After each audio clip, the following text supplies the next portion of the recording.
Hi, Carolina. Welcome to the show. Hi, thank you so much for having me. I'm so happy you're here and to have a conversation around hypnotherapy. And having somebody who's an expert, such as yourself, is going to be such a treat for the audience today. And I believe that there's so much power in this particular modality. And I also understand that you're a medical doctor, so that is your background. And then you got into the space of hypnotherapy, and now you really help your clients overcome traumas, which I know when we got to connect the other day and we spoke about, that was sort of the basis of our behavior. Just understanding that we have trauma trapped in the body and that oftentimes it is experienced in more of a childlike manner or in a manner that's not really who we currently are today ends up creating a lot of blocks for us. And we try to use discipline or we try to get maybe motivation to do certain things. But I truly believe that this is the root of what really is blocking us from becoming that highest version of ourselves. And so before we jump into it, I'm super curious about your story. Why hypnotherapy? And how did you transition from working more as an MD to really working in this space?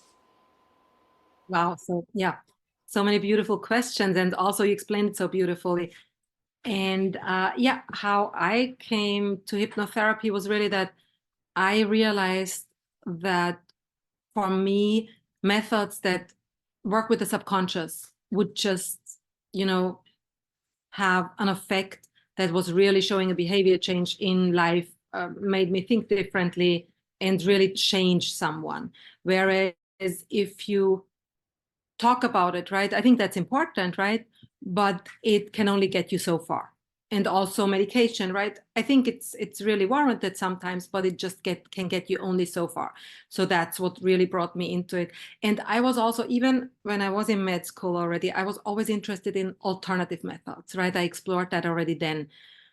So that was actually not even surprising, yeah, really, because I was always so interested in that. And I took a break after graduating and explored a different field. And then I came back into hypnotherapy directly. I knew I wanted to do something. I missed the healing field, but I wanted to do something that was really aligned with what I think, who I am, right? Yeah. Wow, so powerful. And honestly, in my opinion, very refreshing, especially to hear that that is your background and just having that knowledge of medicine and the way that you've learned it and to be able to apply it to this process. And I think it's very clear that you and I are both very obsessed with the human body and just the human psyche in general. And it's interesting because I don't know if I shared this with you or not, but when I started my career 25 years ago, I thought it was all about, well, get the right diet plan and just move, and there you go. You'll magically have everything happen for you. And of course, the conversation back then was everything around watch the calories in and then watch the calories out. And when you can have that equation balance out in your favor, then you should get the results that you ultimately want. And what I ended up seeing is that a lot of people would achieve the results for a very, very short amount of time, but then have a hard time actually staying consistent and keeping the results. They'd always tend to just migrate back to where they used to be and sometimes even exasperate whatever behavior that they were currently doing. And so that's where my sense of curiosity really started to come in, just really starting to understand there's something else. It's not just about what we're eating. It's not just about how much we're moving. There's something else there. What keeps driving us to self-sabotage? What keeps driving us to these old patterns and behaviors? And so I'm just curious from your perspective, if you were to answer that, and I know you mentioned subconscious mind, but I think for those who are listening, really to understand what that means. What does it mean when we're actually talking about subconscious mind or subconscious programming? So we are talking about the programs that we don't feel we have control over, right? Yes. So, okay, you know, let's say, or let's say, right, I have a lot of very intelligent, very accomplished people come, right? And they come and say, oh, well, I'm not disciplined when it comes to food, for example. And I'm like, no, you are so disciplined. You wouldn't be where you are. You achieved this, you did this, you have this degree and this and this and this. So that's not true. You are disciplined. So But good. the reason is, the question is, why are you not applying the discipline in your food choices, or why don't you apply the discipline in your workout schedule, right? And that's when you dig deeper and see, okay, there is some block that says, oh, my food, like my overweight is protecting me from whatever happened to me as a child, right? And that part is still in that age, right? Because it gets really stuck and we stay rigidly in that space where we have that trauma that makes us believe a certain thing. For example, I need to always have like more weight because that's protecting me, right? So yeah, Yeah. protecting me from, right? For example, from boundary overstepping, for example, sexual abuse, right? I mean, I see that a lot where, yeah, it protects, or you believe it protects you, right? Because we want to find reasons, and we want to find reasons in ourselves because we always, especially as kids, we blame ourselves, right? Why did that happen to me? And we want to see the other person in a better light, right? Or we have to survive, because often these are people that we depend on, right? And so we are looking in ourselves and we're like, oh, maybe if I was just not as skinny, right? Maybe I was too sexy, right? Maybe it was me. And that's just one example, right? But then it can, so it's really used. There is a reason. There's always a payoff, right? No matter what we do, So there's a good. payoff on some level. Wow. And so that is really the subconscious. I always say, right? And I think Jung had a quote, as long as you, has a quote, as long as you don't become aware of the subconscious, you are living it and you call it your fate, right? And I think Wow. that's, and I might be misquoting, so I'm sorry, Jung, Dr. Jung. But in that, like, it was really in that direction where I'm like, yes. Then we call it like, oh, that's just me. Oh, I can't, that's just who I am. I can't change it, right? And I mean, yeah, certain things, I guess, you can't change, right? But I mean, yeah, I actually patterns you can always change. Like I was just thinking now, because I'm always challenging myself when I talk to someone new to create new thoughts or to go further. So I love that you challenge yourself, and this is actually a sign of an excellent teacher. When the teacher is always a student of just trying to learn, trying to inquire, trying to constantly challenge themselves with new thoughts, new perspectives. That really is how we continue to expand and we continue to really grow our practice and be able to support and serve people a lot more. Like these things that we believe we can control, right? We can actually control, right? But we just need to dig deep and find where we have that belief from. And then on that level where it came to us, right? Because it also hits us on a subconscious level, that's where we can also transform it. Yeah. So I think there's so much more power than we think, right? Because really, how often a day do we hear that? Like, I mean, I think I don't know. I definitely not every day, but I hear it often that people say, "Well, he's just like that. Well, she's just like that. Well, that's just we need to accept, right?" And I think, of course, there's something to say, right? Personality, everybody's different. Of course, we want to accept and respect and acknowledge people how they are for who they are, but there are certain things that are in their way or in the way of really harming other people that is usually not who they really are, but who they believe they are. Oh, so well said. Yeah, so well said. And I really believe who we are today, so me, Sherry Shaban, is not just the byproduct of all my life experiences.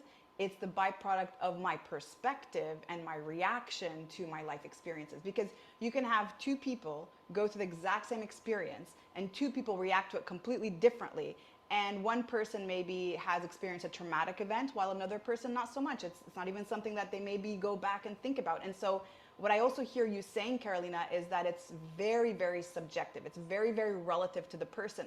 There's not this one size fits all. And I do agree with you that we just go ahead and default to, well, I'm just like that. Well, I don't just like that. Well, I don't do this. Well, I'm not like that. And so as we just take on this identity for ourselves, not really trying to get curious around what happened, why are we avoiding these situations? Why does that happen that when we go through certain situations, we tend to shut down or we tend to react in a certain way, or it tends to maybe trigger something in us unconsciously that we're not even aware of? And so something you said earlier about this going back to the child mind. And this is really important because, to your point, when we're children, we are so vulnerable. We are so dependent on the people who are taking care of us. And if that situation is unsafe, which doesn't always mean that there was a threatening situation, it just meant that we were uncomfortable. Maybe parents were yelling. Maybe we were going to bed hungry often. So that feeling of unsafety can come in many different ways. But what we don't also understand is that because we're so vulnerable and we are so dependent on adults, because unconsciously we know that we without them would perish, we also tend to trap a lot of things that happen to us at that time. And so you do a lot of inner child work. And for those who are curious about that, what does that mean? What does inner child work mean? Mhm. That means exactly going back to whatever happened that made you believe a certain thing about yourself, right? And that belief blocks you today or harms you today, or you just know that's not a belief I want to have because it's not making me thrive, right? And then you go back, you go into the subconscious and you ask actually the subconscious, okay, where does this come from, right? Why am I doing this today? Why am I addicted to cigarettes today, right? Or why do I use cigarettes to fill a void? You know, depending how deep of an awareness there is on a conscious level already, right? And then we go back and then we say, oh, well, my father or my mother, you know, they were smoking, and when they were smoking, that was the only time when we had actually a good conversation, and they were really taking time and talking to me, Wow. right? Just one example, right? But um and so, and then you go back to exactly that version of you that you were then, right? Could have been 10 years old, you could have been 5 years old. And I always say, right, my 5-year-old me and my 10-year-old me and all the younger versions are still in me. They don't just leave when I get older, right? They're still in me. And as long as they are not healed, they'll still react to certain triggers, to certain situations, right? So then we go back and we retrieve that younger self, that inner child, right? Depending on how old I say younger self or inner child. And then we let that child, we understand that child, right? We take it in our arms, we let it talk, we let it really express what it felt, right? And and then reframe that, right? And they can give back what they took from others, right? They could say, okay, I understood, right? Because I also often think it's like that the person did not mean anything bad, right? For example, if we take the example with the smoking, right, where the parent was just more relaxed when they smoked, and that's when they gave their teenager more time, or their child even, and they could feel more safe around them, right? They didn't mean anything bad, I'm sure, right? But we associated as a child, you might associate that, oh, okay, smoking means good, relaxed, safe, right? So then we can change that, right? We can let that child say, I really enjoyed being in your presence when you smoked because you were so relaxed. You asked me, how am I doing? You asked me those beautiful questions. I felt so close to you. Um, Now I see you needed to smoke to get there, but I'm going to choose not to need smoke to get there. And I'm going to give you that back. You needed smoking to get there, but that's not going to be my habit, right? I won't need that. I have so many other tools that I know now. Wow. Wow. That is so, so profound. And, you know, this conversation today, I have to say, there's this part of me that gets triggered because our society keeps pressuring us to just have more motivation and more discipline. And they're oftentimes the answer or the solution to us not achieving our results, whether that's financial freedom, whether that is around health and fitness, whether that is around relationships, or maybe kicking other habits such as cannabis use or alcohol use or any of those things. The message is really it requires self-control and discipline, and if you're not doing it, clearly you don't have it. And I remember I had a conversation actually with somebody a couple weeks ago about that, and he was saying, well, you know what, it's just self-control. People these days don't have self-control. And having worked in the space for 25 years now, I'm going to tell you that is 100% BS. That is 100% false. It is not about self-control. And anyone who's been struggling with their weight or with their eating behavior for a long time, ever since their childhood, it's always been a journey of weight loss, weight gain, weight loss, weight gain, that constantly been struggling with their weight their whole life. It is not about the weight. And it is not about the food. It's understanding that there is a coping mechanism. There's a relationship established between food and that feeling of safety. And we can go back and do the inner child work like you shared. And I think that's a very, very powerful part of it. But it's also coming back to just understanding how we are right now, because most of us have already built this mechanism where we numb down emotions, where we don't even allow ourselves to fully experience things. If you think about it, when we're stressed, what do we want to do? Oh, I gotta go smoke a cigarette, or I gotta go eat something. I've had such a long day at work. Let's go out and grab something to eat, right? There's this constant feelings of overwhelm or stress, and especially in our society where we're very, very go, go, go. There's a lot of stress. There's a lot of expectation. There's a lot of overwhelm and pressure on perfection. And when we don't achieve that, we always try to diffuse it somehow. Instead of sitting in these emotions, we try to escape them. And so I believe the work is, yes, going back to the origin of where that trauma was planted, where those belief systems were created, but then also working right now in the present moment to learn how to pass these uncomfortable emotions through us. We get hit, for example, by an object, by a volleyball while we're playing volleyball. We don't stop playing volleyball. Yeah, it hurts in the moment, but we don't stop playing volleyball. We stub our toes when we're walking through the door. We don't decide, well, I'm never walking through the door again, and that's it. I've stubbed my toe. It's never going to happen. So we're okay to handle physical pain. But when it comes to emotional pain, oftentimes that's what we don't want to experience. When we got our heart broken, all of a sudden we put this huge block, and now we don't even want to have another relationship. We don't trust anybody anymore because we had our heart broken that one first time. Somebody betrayed us, same thing. And so what are your thoughts around that? How can we empower ourselves right now and maybe learn some tools to help us really manage emotions that may feel uncomfortable for us? What I experienced with that is that often people, again, had experiences in the past, right? And I know you know that, but trauma itself doesn't need to be traumatizing, right? It's traumatizing if there's nobody there for you to hold the space for the emotions that you experience and give you a shoulder to lean on and work through it, right?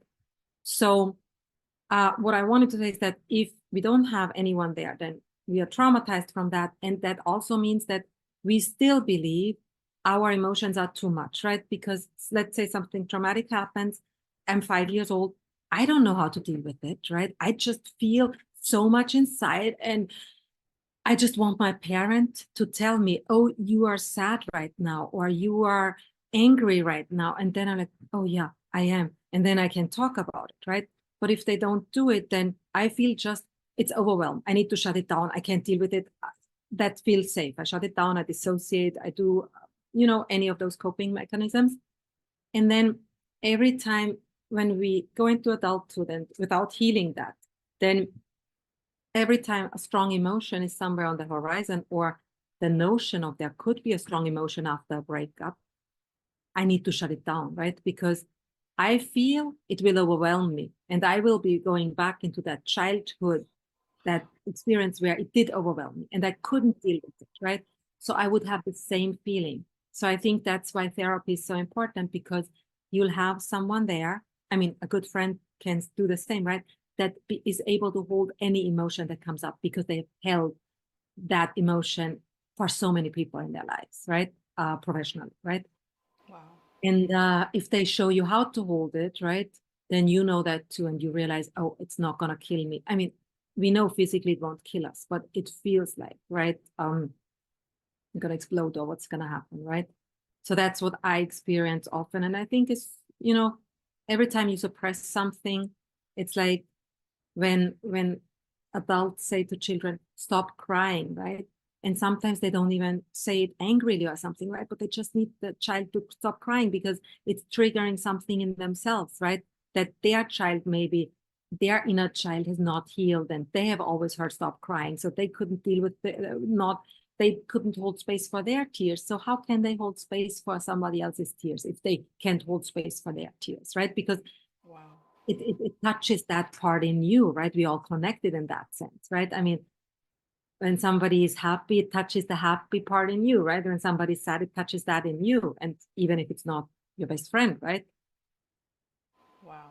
Wow. That's so powerful. I just want to hold space for everything that you just said, because this is something that we all need to hear. And I never really looked at it that way. And, I know you're a mom, I'm a mom too. And it's true, when my kids were young and they were freaking out, and it was very, very stressful moments where both of them were having a tantrum at the same time. You're right. That totally triggered something in me. And that's my stuff. That's my stuff. That's not just that they're going through whatever they're going through, but because I couldn't handle what was going on here, I realized I couldn't handle the stuff that's going on inside. And that totally brings me back to moments in my life where I couldn't handle the stuff. And so this is super interesting. And I truly do believe that. And just again, coming back to what you said, when someone's happy, notice the joy that's triggered in you. And when someone's angry, oh my goodness, notice the anger that's triggered in you. And so it is this constant thing, and we always have stuff. And what I do know for sure is that for me anyway, this is a lifelong process. And I like to say that I love myself more and more every single year, and I feel that I become closer and closer to the person I always want to be. But it's really through doing this hard work. And it is hard work. It really is hard work. It's not just a one and done thing, by the way. There's been traumatic things and events in my life that I've addressed, and I thought they were done. Then all of a sudden, something else happens and it triggers it. And so it just becomes this layer of an onion effect, and you just go through the different layers. And so I just want to share that. And hopefully, again, anyone listening would be curious maybe to give this a little bit of a try and stop blaming themselves for whatever behavior right now that seems to be self-sabotaging, that seems to be something you've been trying to kick, and using discipline and hard motivation and accountability to do it. Maybe now it's actually time to get to the root cause of what's actually going on. And along those lines, I want to bring up maybe a question. It's going to be a very delicate question. And it's really a question around what your thoughts are on our current strategy in our society that we use to address mental health. And I don't know about you, but I see definitely some amazing therapists. I see people getting the support that they need. However, I also see the exact opposite happening, especially when it's a lot of talk therapy. And the thing is about trauma, and this is again my perspective, is that when we've had trauma, it has happened in the past, but the fact that we relive it over and over and over again through our thoughts, through experiencing it, through talking about it over and over and over and over and over again, actually just continues to have that trauma continue and relive throughout that entire time. So even though something happened to me at 6 years old, the fact that I've spoken about it so many times and I still talk about it, and it's the reason who I am today, means that I've decided that since 6 years old up until 44 years old, I'm continuing to live that trauma over and over again, and I actually haven't done anything to release it. So those are just my thoughts, those are my perspectives. I just want to share this. And I again notice that there's something that can be improved here in how we really are handling mental health. And so I'm just curious around what your perspective on that is. Yeah, so my perspective on that. So I think, perspective is again the word, right? I follow some amazing healthcare, mental health care professionals on Instagram. So I see all the beautiful stuff that is done, right? And that is exactly aligned with what I do. But then in general, from what I see outside of, because people that come to me already are open to the way to work the way I work in, right? So in that space.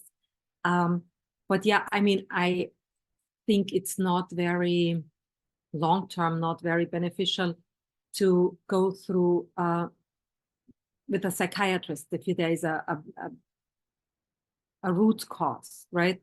That is beyond medication, because there needs to be trauma there needs to be trauma release, right?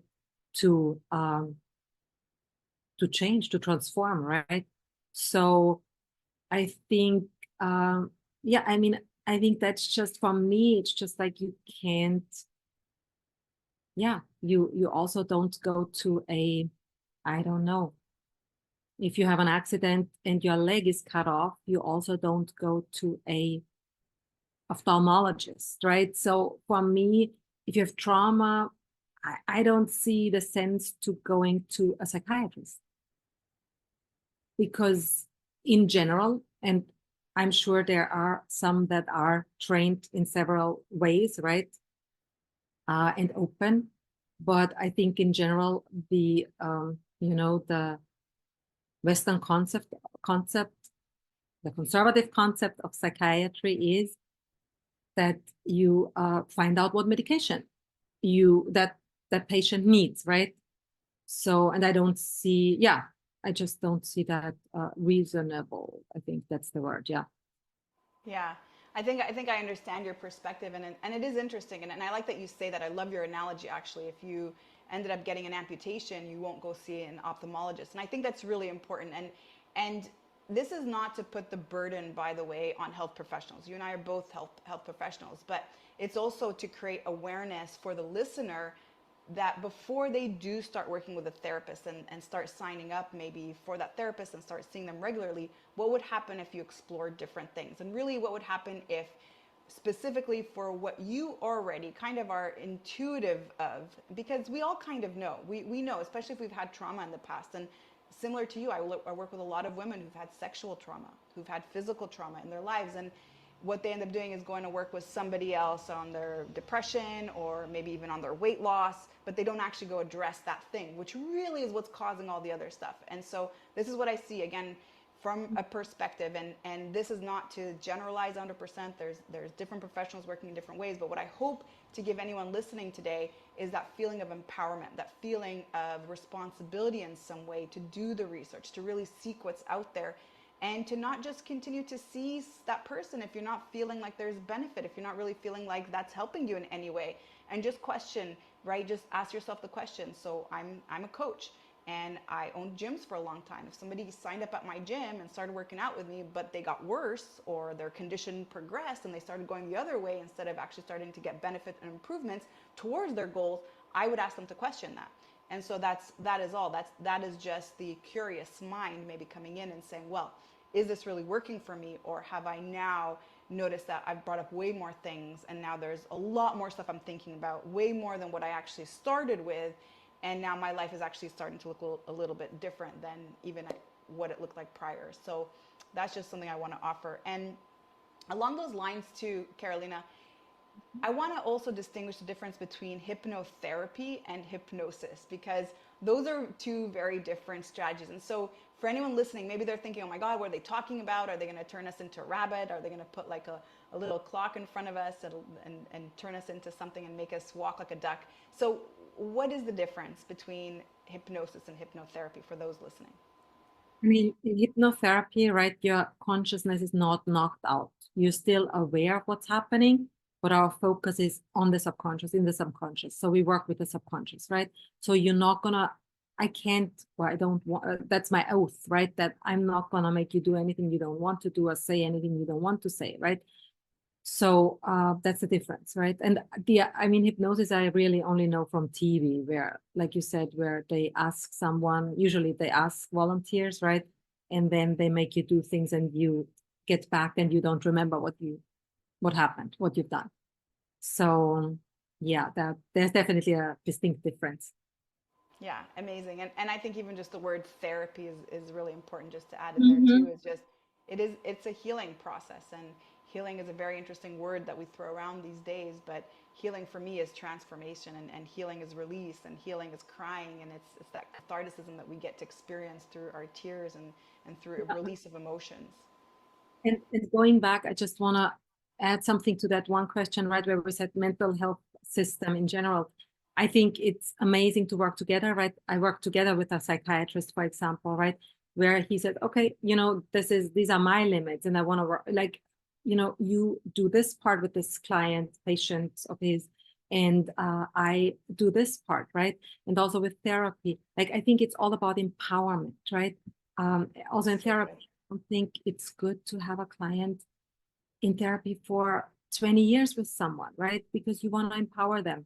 And I mean, like you said, you don't want to just regurgitate the same narrative, right? Because you want to change the narrative through the transformation.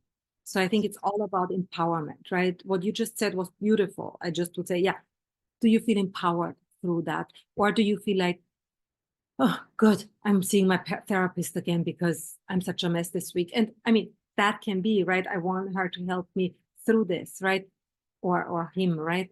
But it should really not be where you're like so depending, right? You should learn, I mean, or at the beginning, but you should learn tools in your sessions too. You should see transformations. And at the beginning, it can get worse a little bit because you're going deeper and you might find out new things, right? And new things might pop up, but then you should also be able to heal them, right? They should help you heal them.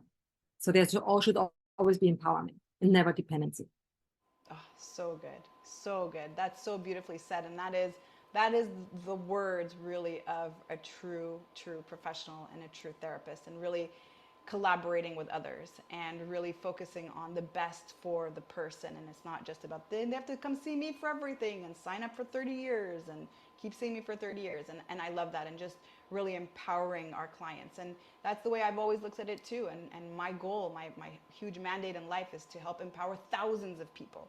And so if I have the same 20 people on my schedule for 10 years, that's not thousands of people. That's really me actually trying to maybe continue just to focus on a very small group. And so I think that's what's really important, is helping our clients or our patients or those that we are serving become autonomous, become independent, become empowered. And there's nothing more beautiful and powerful than that. So Carolina, I love this conversation. This was so beautiful, and I hope that there was value today for anyone listening. And I know people are going to reach out to you, and I know they have questions, and I feel like there's going to be a lot of questions that come up. And one thing I want to just address here is that if anyone listening today is in a place of self-sabotage, if they really are in a place where they're noticing that they kind of move forward a little bit, but then they just keep coming back. There always seems to be this block. Maybe your block is, I'm not good with money. Maybe your block is, money is hard to make. Maybe your block is, I'm not a good athlete. Or maybe you just can't stick or be disciplined. Or maybe you even think you're lazy. Whatever that is, whatever your limiting belief is, I would just